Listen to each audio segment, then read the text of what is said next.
이사야 선지자는 이스라엘 백성들에게 이렇게 외치고 있는 것을 보게 됩니다. 너희는 여호와께로 돌아오라. 여호와께 돌아오는데 여호와를 만날 만한 때에 찾으라. 가까이 계실 때 그를 부르라. 악인은 그 길을, 불의한 자는 그 생각을 버리고 여호와께로 돌아오라 라고 이렇게 요청하고 있는 것을 봅니다.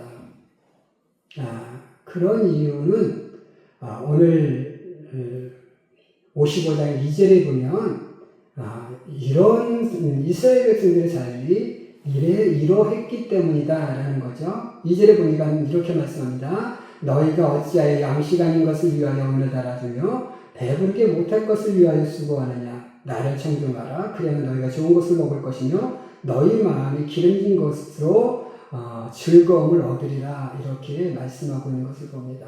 그러니까 이스라엘 백성들이 지금 좀 이렇게 하나님의 말씀을 떠나서 참된 신앙의 길을 떠나서 세속적인 삶을 살고 있기 때문이라는 거죠. 너희가 배부르게 못할 것을 위하여 그리고 양식 아닌 것을 위하여 여기서는 이것이 우리가 먹는 밥 이런 것이 아니라 우리 사람 마음속에 사람이 먹는 것으로만 행복할 수는 없어요. 물론 먹는 것도 행복하지만 그러나 먹는다고 해서 내 마음이 정말 행복하냐? 아니죠. 먹으면 먹을수록 뭔가 공허하죠. 그 이유는 뭐냐면 마음의 양식이 차 있지 않기 때문이라는 거죠. 마음의 양식이 차 있으면 우리가 좀 이렇게 세상적인 것을 절제하며 살아갈 수 있어요. 오늘 이스라엘 백성들이 하나님을 찾지 않고 세속적인 것만 찾아다니는 그 삶을 이렇게 우회적으로 비판하면서 너희가 다시 여호와께로 돌아오라 이렇게 요청하고 있는 것이죠. 오늘 이사야 55장 6절의 말씀 너희는 여호와를 만나는 때에 찾으라 가까이 계실 때에 부르라는 이 초청의 메시지는 하나님께서 이스라엘 백성들에게 관계의 회복성을 긴급히 요청하고 있는 말씀입니다. 그래서 오늘 우리가 이 관계의 회복성, 우리 하나님과 나와의 관계, 우리가 지금도 이렇게 신앙생활 하지만 우리도 어찌 보면 이스라엘 백성들처럼 하나님을 믿는다고는 하는데 우리의 삶이 정말로 내가 하나님을 찾고 살아가는 삶인지 아니면 그냥 형식적인 그런 삶인지 우리가 되살펴봐야 하는 거죠. 이스라엘 백성들은 자기들이 항상 하나님을 믿는 민족이라고 생각을 했어요. 근데 하나님께서 지금 이렇게 말씀하시는 이유는 뭐냐면 그들의 삶이 형식이기 때문이다. 그러니까 난 하나님 믿어 라고 하는 말을 하는데 실질적으로 마음속에는 누가 없어요? 하나님이 없어요. 미국 같은 경우는 지금 어때요? 미국은요 국교가 기독교입니다. 그래서 대통령이 취임식을 하면 어디다 손을 얹어요? 성경에다 손을 얹어요. 그런데 사실 미국에서의 삶을 보면 정말로 하나님을 믿고 살아가는 백성인가? 라는 것이 의심스러울 때가 많이 있어요. 왜냐하면 옛날에는 학교에서 의무적으로 이렇게 신앙 교육이 있었어요. 근데 지금은 그거 다 없습니다.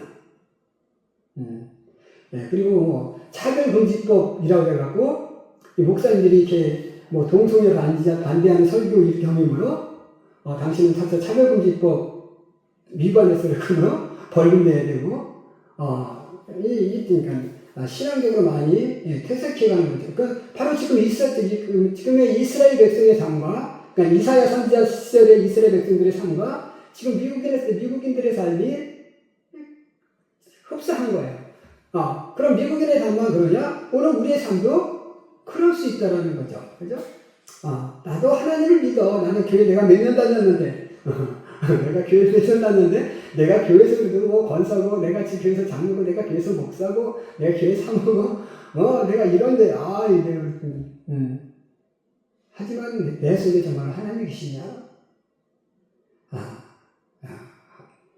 그렇지 않을 때, 그런 삶을 바라보면서 이사야 선지자가 또 하나님이 우리들에게 자, 빨리 나에게 돌아와.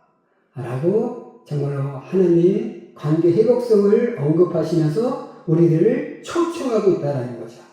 오늘 우리는 어떻게 우리가 하나님의 초청에 응답할 것이냐. 하나님께 돌아가야 되는데 그 초청에 우리가 어떻게 응답해야 될 것인가를 함께 상고해 보면서 우리 은혜 나누기를 원합니다. 첫 번째로는 이렇게 말씀하고 있죠.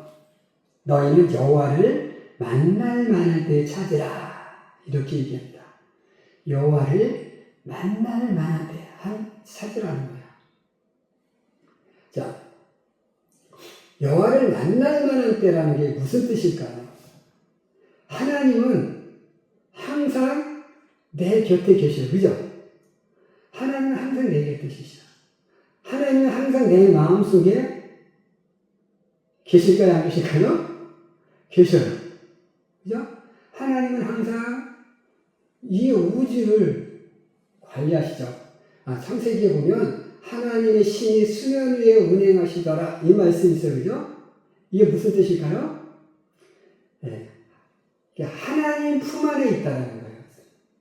지구가 하나님 품 안에 있다는 거예요. 닭이 병아리를 품듯이. 그럼 어때요? 닭이 병아리를 품으면 이렇게 있어요. 그죠? 그 알을 품는데, 알을 품으면 어때요? 품속에 있는데, 이게 항상 이게 알에 돌아가요. 항상, 물론 이제, 닭은 이 알이 땅에 닿는 시간도 있어요. 하지만, 하나님의 품은 뭐예요? 우리는 항상 하나님 품 안에 이렇게 있는 거죠. 엄마가 아기를 이렇게 감싸듯이. 그래서 항상 하나님 품 안에 있는데, 근데 하나님은 뭐라고 해요? 너는 하나님을 만날 만한 때에 찾으라는 거죠. 항상 하나님 내 곁에 계신데, 하나님 항상 나를 만나고 계신데, 왜 우리는 하나님을 만날 만한 때에 찾으라고 이렇게 말씀하실까라는 거예요. 자, 하나님은 항상 내 곁에 계시지만, 우리가 하나님 곁에 안 있는 게 문제라는 거죠. 내가 하나님은 항상 나를 품고 있는데 나는 항상 하나님의 품을 떠나고 싶어 하는 거예요. 탕자처럼. 우리가 엄마 아빠가 이렇게 우리 자녀들을 이렇게 사랑하고 늘 이렇게 같이 품고 살아가고 싶은데 우리들은 어때요? 때로는 엄마의 잔소리, 그죠? 엄마가 하는 그 소리가 잔소리, 아빠의 그 사랑의 소리가 잔소리. 그래서 어떻게 해요? 자꾸 엄마 품을 떠나고 나 혼자 살고 싶어 하는 거야. 그죠? 네. 그런 우리들의 삶.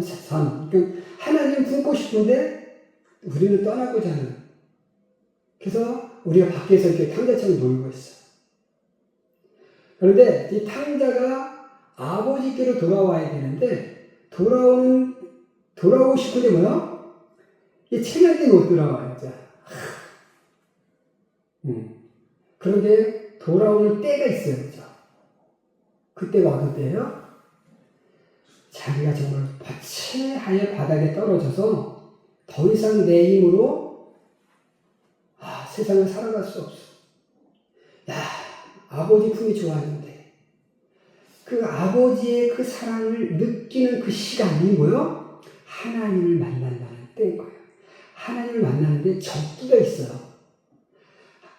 그러니까 우리가 신앙생활을 하면서도 하나님의 은혜가 간절히 나에게 다가올 때가 있지만 또 우리는 그거예요. 하나님의 은혜를 잊고 살아가는 때가 있는 것처럼 우리가 하나님의 은혜를 느끼는 그때가 뭐야? 하나님을 만날 만한 때예요. 마태복음 7장에서도 이렇게 말씀해요. 너희가 문을 두드려라. 그러는 거요? 열리리라. 문은 내 앞에 항상 있어요. 자, 우리 집에 직장 생활하고 집은 항상 거기 있잖아요. 내 집은 항상 그 자리에 있어요. 우리 항상 내가 밖에 나와 있어요. 그죠? 직장이든 아니면 내가 놀러 나왔던 밖에 있다가 다시 내 집으로 들어가야 돼요. 그리고 집을 들어가는데 그냥 들어가요? 아니죠. 문이 잠겨 있어요. 어떻게 해야 돼요? 비밀번호 눌러야 돼요. 비밀번호 눌러야 되고 아니면 열쇠로 잠긴 문을 열어야 돼요. 두드려야 돼요. 열지 않으면 들어갈 수가 없어요. 바로 그 여는 것, 문을 두드리는 것, 그게 바로 뭐예요? 돌아와서 그 문을 두드려야 그 안에 들어갈 수 있는 거죠. 그때, 그 시간이 바로 뭐예요? 여호와를 만날 만한 때인 거예요. 그 문을 열지 않으면, 그 문을 두드리지 않으면 나는 내 방에 들어갈 수가 없어요. 그래서 그 여는 시간이 필요한 거죠. 바로 그때가 여호와를 만날 만한 때라는 거예요. 오늘 우리는 하나님을 만날 만한 때가 있어요. 이 시간을 놓치면 안 돼요. 그 시간을 놓치면 우리는 또 세상 속에서 방황하는 삶을 살 수밖에 없음을 기억하시고 내가 정말 이제 내가 여호와께로 돌아갈 때야, 내가 하나님께로 돌아갈 때야 라고 느꼈을 그 시간 빨리 문을 두드려서 주님 품 안으로 들어가면 하나님과 나와의 관계가 회복될 수 있음을 기억하시기를 주님의 이름으로 간절히 축원해 드립니다. 아멘. 두 번째로 이렇게 말씀합니다. 오늘 6절에 보니까 가까이 계실 때에 그를 부르라 이렇게 말씀하고 있는 것을 봅니다. 가까이 계실 때. 자, 아까도 말씀했지만 하나님은 늘 가까이 계셔야 되죠. 하나님은 늘 지금 이 순간에도 지금 이 자리에도 하나님 나와 함께 계십니다. 근데 우리는 그 가까이 계시는 그 하나님이 내게 느껴져요? 안 느껴져요. 왜일까요? 왜 안 느껴질까요? 하나님 지금 이 자리에 계신데 하나님이 이 자리에 계심이 안 느껴지는 이유는 뭐냐면 내 속에 뭐가 없어요? 간절함이 없는 거예요. 간절함이 있어야 하나님이 나와 함께하고 있음을 느낄 수가 있어요. 자, 우리 자녀들이 이제 다시 내 삶의 터전으로 갑니다. 가서 다시 이 자리로 다시 오기까지 엄마 아빠의 집으로 오기까지 그냥 내 직장에서 바빠서 막 생활해요. 그러다가 이제 금요일 날이 되고 토요일 날이 되면 내가 이제 다감리로 가야 될 시간이구나. 엄마 아빠가 보고 싶구나. 그 간절함이 있으니까 와요. 그죠? 내가 이 주일을 예배했는데 꼭 참석해야 되라는 그런 간절함이 있으니까 여기 와요. 만약에 그 간절함이 없으면 내가 춘천에서도 얘기 드릴 수 있는데 오늘 내가 몸이 피곤한데 그냥 집에서 쉬지 그래버리면 이 자리에 올 수 있었어요? 없어요.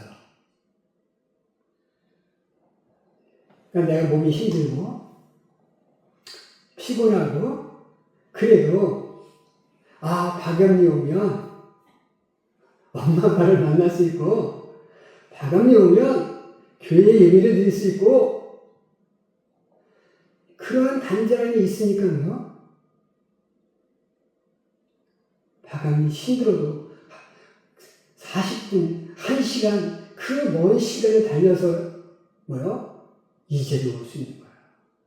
그 간절함이 없으면 버스 1시간, 2시간, 1시간 한 20분 타고 버스 타고 오려면 힘들어요. 내 차 타고 올려도 40분 이상 걸려서 달려와야 되는데 오다가 기름 들어야 되고 아우 집에 있으면 편안한데 집에 누워있으면 이렇게 편안할 걸. 예. 그 편안함을 두고 이질이 올 수 있는 이유는 뭐냐면 간절함이 있기 때문이에요. 엄마 아빠를 보고 싶다라든지 아니면 예배를 드리고 싶다라든지 그런 이 간절함의 이유가 있으니까 여기 오는 거예요. 바로 우리가 간절함이 있을 때 가까이 계신 그 하나님을 우리가 찾을 수가 있는 거예요. 그래서 항상 우리가 부모를 간절하게 보고 싶어 하는 것처럼 하나님을 간절하게 보고 싶어 하는 그 마음을 소유하는. 그러면 물론 춘천과 여기가 바감리가 먼 거리긴 하지만 그렇다고 또 먼 거리는 아니에요. 그죠? 한 40분 달려오면 돼요. 1시간 달려오면 돼요. 달려오면 만날 수 있어요. 그런 것처럼 내가 간절함을 갖고 달려오기만 하면 하나님을 만날 수 있는 거예요. 그래서 오늘 우리는 간절함의 어떤 회개의 기도를 통해서 우리가 하나님 앞에 나오기만 하면 하나님은 그래 내가 여기 있어? 하고 짠 나타나서 나를 따뜻하게 품어주시는 거예요. 우리가 엄마 아빠를 만나서 좋은 게 뭐가 있어요? 엄마 아빠가 오면 우리 자녀들이 오면 엄마 아빠가 따뜻하게 안아주기도 하고 또 따뜻하게 맛있게 밥을 해주기도 하고 그 엄마 아빠의 사랑이 포근하잖아요. 그런 것처럼 우리가 하나님 앞에 간절하게 탁 나가면 하나님이 우리를 그렇게 따뜻하게 엄마 아빠보다 더 따뜻하게 우리를 맞이해 주시고 우리를 품어주시고 우리를 사랑해 주시는 것을 기억하시기를 주님의 이름으로 간절히 축원을 드립니다. 아멘. 마지막 세 번째로 오늘 이렇게 얘기합니다. 여호와께로 돌아와라. 이제 돌아와야 되는 거예요. 탕자가 집을 나갔다가 살다 보니까 처음에 친구가 좋았어요. 와 친구랑 띵까띵까 노는 게 좋았어요. 근데 돈 떨어지니까 이 친구들이 다 떠나가는 거야. 그래도 엄마 아빠가 최고였어. 내 집이 최고였어.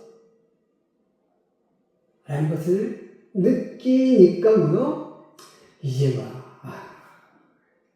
고개 푹 숙이고 이제 치즈면 엄마 아빠를 아버지 품으로 돌아오는 그 탕자.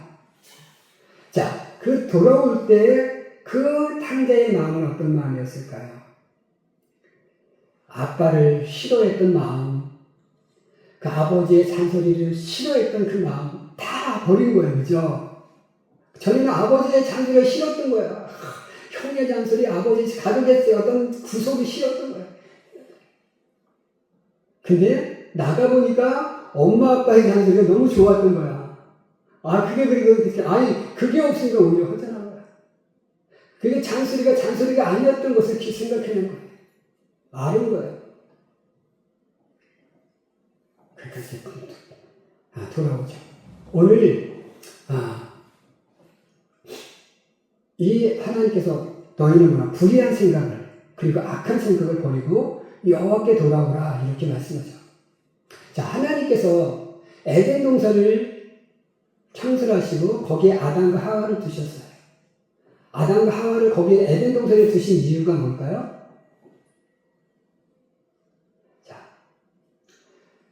에덴 동산에 두신 이유는 우리의 삶 속에 늘 하나님과 함께하는 삶을 살게 하고 싶어서요. 왜? 에덴 동산의 중앙에는 뭐가 있었어요? 생명나무와 선악을 알게 하는 나무가 있었어요. 그 나무는 어디에 있었어요? 동산 중앙에 있었어요. 동산 중앙에 있었다는 것은 무엇이에요? 어디를 가든 저 동쪽을 가든 서쪽을 가든 남쪽에 있든 북쪽에 있든 어느 곳에 있든 가운데만 바라보면 거긴 뭐가 있어요? 이 두 개의 나무가 있었던 거예요. 이 두 개의 나무는 무엇을 말할까요? 하나님의 약속의 말씀을 의미하는 거예요. 어디에 있든 하나님의 약속을 바라보며 살게 하는 거예요. 그게 에덴 동산을 주신 이유예요. 그러니까 오늘 우리를 이 땅에 보내신 이유는 뭐냐? 바로 오늘 우리의 삶 속에서도 내가 춘천에 있든 부산에 있든 미국에 가 있든 어디에 가 있든 항상 누구를 바라보며 살라? 하나님의 말씀을 바라보며 살라. 근데 동산 중앙을 바라봐야 되는데 오늘 우리는 어디를 바라봐요? 동산 중앙을 안 바라보고 엉뚱한 깽뚱한 데만 바라보며 사는 거예요. 에덴 동산에 쫓겨났어요, 그죠? 그래서 우리 하나님께서 에덴 동산에 쫓겨나게 하신 이유는 뭐냐면 하나님의 말씀을 못 바라보게 만든 건데 이제 다시 하나님께서 이 에덴 동산의 이 중앙의 말씀을 바라보게 하시기 위한 지금 초청인 거예요. 너 여호와께 돌아와, 나에게 돌아와. 이건 너의 삶이 다시 에덴을 회복해라고 말씀하시는 거죠. 그러니까 오늘 우리는 다시 에덴으로 돌아와서 어디를 바라봐야 돼요? 하나님의 약속의 말씀이 있는 그 중앙을 바라봐야 되는 거예요. 항상 하나님만 바라보며 살아야 돼요. 이게 에덴을 두신 이유예요. 그런 것처럼 오늘 이 초청의 말씀은 뭐냐면 너희는 악한 생각을 버리고 불의한 생각을 버리고 여호와께로 돌아오라는 이 말씀은 무엇이냐? 항상 내 마음 속에 하나님의 약속의 말씀을 두는 삶으로 변화시켜라고 요청하는 말씀임을 기억하시고 우리가 정말로 내 마음의 중앙에 하나님의 약속의 말씀을 두고 하나님께로 돌아와 하나님의 따뜻한 사랑의 품 안에서 거하며 풍성한 하나님의 은혜를 느끼며 에덴 동산을 회복하며 살아가는 우리들이 될 수 있기를 주님의 이름으로 간절히 축원해 드립니다. 기도하겠습니다.